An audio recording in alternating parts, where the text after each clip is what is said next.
$70 does not buy much these days. Maybe a decent meal and a movie, but in the world of fitness gear, it is the price point where one specific pair of sneakers keeps dominating the sales charts. You see them everywhere. They are the go-to choice for anyone looking to save some cash while still wanting a big brand logo on their feet. I decided to really look under the hood of these shoes to see if the hype matches the reality, or if people are just buying them because the price is right. The first thing you notice is the build quality. For a budget shoe, the construction is surprisingly solid.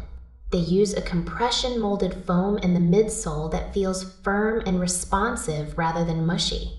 It gives you a nice pop when you step down. The rubber on the bottom is strategically placed in high-impact zones. This is why people keep saying they hold up well on rough pavement. That is a rare win for something in this price bracket. The upper part of the shoe is interesting because it runs wider than most of its competitors. If you have feet that feel cramped in standard sneakers, these might actually feel like a relief.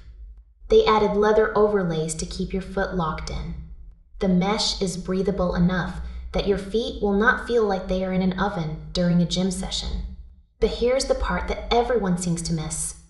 The heel sits much higher than the toe. We are talking about a significant gap of 10 millimeter drop, which is one of the highest you will find in this category. If you are a heel striker, meaning your heel hits the ground first when you run, this design is your best friend. It offers plenty of protection. However, if you land on your midfoot or your toes, this shoe is actively fighting against your natural form. Most reviews completely skip over this detail. It changes everything about how the shoe feels on a long run. You also need to watch out for the sizing. The front part where your toes live is notoriously tight. Most people need to go up at least half a size just to keep their toes comfortable. Even though the bottom of the shoe is tough, the fabric on top is a different story. It tends to show wear and tear much faster than the sole does. There is a fundamental identity crisis happening here. The company markets these as running shoes.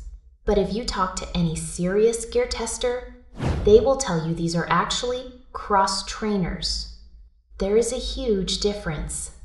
If you are someone who hits the gym, does some lifting, and maybe jogs a mile or two on the treadmill, these are a fantastic deal at $65.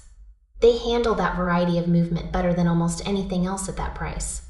But if your goal is to go out and crush 5 or 10 miles a day on the road, these were not built for you. For serious mileage, you need a lower heel and more cushion in the front. It is all about using the right tool for the job. Buying these for a marathon is like bringing a pocket knife to a sword fight. It is versatile, sure, but it is not going to give you the performance you need when things get intense. Always look past the marketing labels. Just because a box says it is for running does not mean it fits your specific style of movement. Stay curious about what you put on your feet, because the wrong choice can lead to a lot of unnecessary aches and pains down the road.